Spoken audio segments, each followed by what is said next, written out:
As I have loved you, so you also should love one another.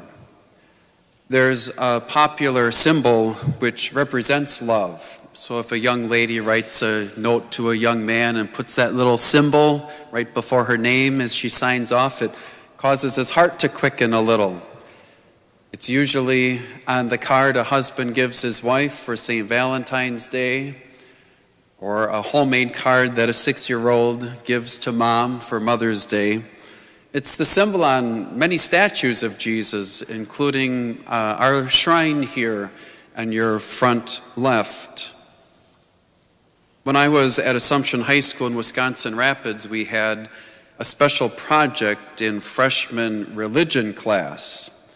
We were to make a banner with our favorite scripture verse on it. Great. I hated art. And one of the exciting things to go to high school is we didn't have art class every Friday. And now religion was getting all artsy on me. And I thought, isn't it enough just to write down what my favorite verse is and here it is? But no, we had to create a banner. The very one. Here it is. As I have loved you, so also you should love one another. Now, actually, since I went to high school in the 80s and 90s, it was before the 1999 retranslation, so this verse used to read, as I have loved you, so you must love one another. And I thought, okay, so how did Jesus love us? And well, he says that no greater love does a man have than to lay down his life for his friends. And I thought, well, I'm not writing a second verse on this banner. So to me, it was like that meant he laid down his life on the cross. So I was going to make sure to have a cross as a center figure to my banner. And anyone who was perceptive at that time should have seen that I had a vocation to the priesthood, because I insisted on this drab gray background and black letters. Black and white is just fine for me. But I was kind of maybe a little bit of a radical teenager at that time. I thought I should have some color. But I also knew that if I was going to cut out of felt a body of Jesus on the cross, that would have been an artistic disaster for a teenage perfectionist. So I thought, well, I'm just going to do the symbol of love, a heart.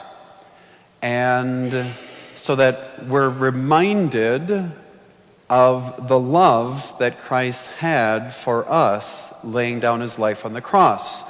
And that we're supposed to have the exact same heart, which means we are called to lay down our lives for others, put others first, go with their preferences rather than our own, be quick to apologize, to accept apologies, and to grant forgiveness when it isn't even being asked of us.